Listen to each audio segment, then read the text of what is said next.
was 25 years old. Okay. I Year ride the 2000. bike that someone give it Year to me, one of 2000. my good friend. Mhm. Pagdating ko ganyan, dire-diretso lang ako. Eh, siyempre naman, gusto ko yung parang Magkakamukha ang Pilipinas bahay. na I would say kaya ko pa kasi hindi pa ako pagod. So I just keep going. And then basta din sabi ko, wala akong relo, wala akong cellphone. Sabi ko, hapon na yata o tanghali na. I had to go back. Gusto ko na bumalik. So bumalik ako. Nung pagbalik ko, hindi ko naman namamalayan ilan na yung block. You say block, yung isang round na ganyan. Ang nalagpasan ko. So nung pagbalik ko, I miscounted it. So what I did, I just keep looking around. Sabi ko, ito na yata yung bahay. Kasi in the culture sa ako, bahay is pare-pareho yung shape nila, pare-parehong bungalow house and everything. Hindi ko na alam nasaan na ako. Until I found out kung nasaan na ako, tinawagan ba kita doon? No. So, nakasurvive ako, nakabalik. Another one. Keep going straight. Yeah, straight up. Got it. Teka. Left side. Diretso na ito Calavera sa Balingan 237. Mga ta-free. In a quarter mile, use the left two lanes to turn slightly left onto the California. Nagmamap ako, wala pa akong isang linggo sa bahay. Mamap akong ganyan. Suddenly, bump ko yung dulo ng map, yung stick ng map na ginagamit ko, yung alarm. So meaning to say, na-bump ko siya, nag-alarm siya. Dark, cellphone mo dark. Pag-alarm niya, pumunta yung pulis. No. Kinat mo nag-wire na, di ba? I tried. I took the battery off and everything. Use the left two lanes too to late turn slightly kasi left onto the California 237 West ramp, then continue onto California 237 West. Basta din nandiyan na lalaking puti na mga pulis, sa mga detectives. Sabi nila, wala pa isang linggo dito. Can I have your ID please? Do you live ba here? yun? Live here and everything. What's the problem? Tinanong na ako lahat-lahat. Daming tanong, daming.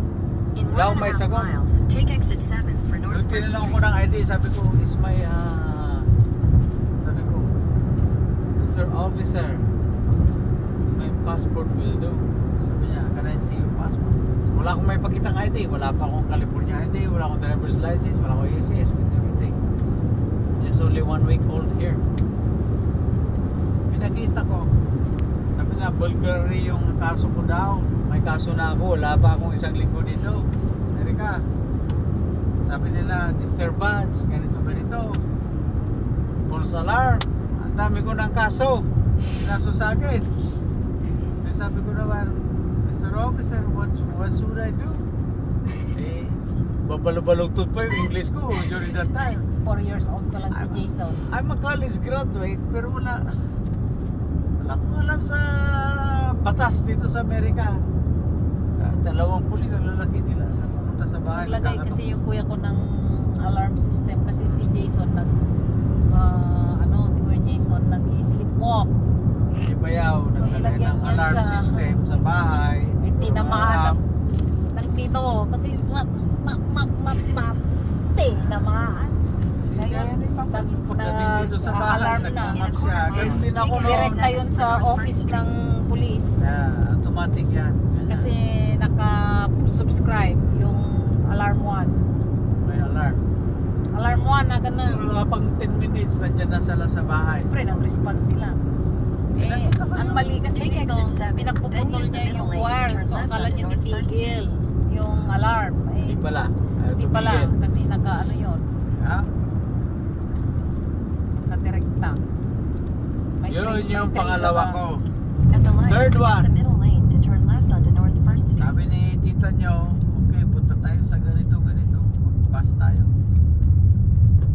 Eh, nag-pass din ako. Wala pang isang buwan yun nag-pass din ako. I tried, but I failed. Hindi ko alam. mayroon siyang string na you have to pull the Pull string the to string. stop everything. Wala naman tayong ganun sa Pilipinas. Ano mo meron yan? Para ako In a ng quarter Oh. mile, turn right Diba? on the Lamplighter Way. Para stop, ganun sa atin. Dito, you have to pull the string to stop. Hindi ko alam yun. Tapos pagtingin ko sa isang kanto, isang gasolinahan, isang store, akala ko yun na yun. Hindi pala. From Berryessa to Maki to Alumrac, they're the same. May gasolinahan dyan, may store dyan. Sabi ko dyan, dito na. At the light, turn right. I pulled the string to stop, nag-stop. Pagdating ko doon, sabi ko, ay, namawala na ako. Hindi pala ito eh. Akala ko, nasa Alumrac ako, nasa Berryessa pa pala ako. Layo pa. Dalawang exit pa. Kasi pare-pareho yung lugar ng bus stop. May gasolinahan, may store sa kabila. All those kind of stuff. Yun. Then since then, sabi ko, I had to pass the driving test. Luckily, one time sa written exam, one time din sa actual. So, wala pang isang buwan, kumuha na kami ng sakyan namin ni tita nyo. Yan. Yun yung istorya ng buhay ko. That's my culture siya.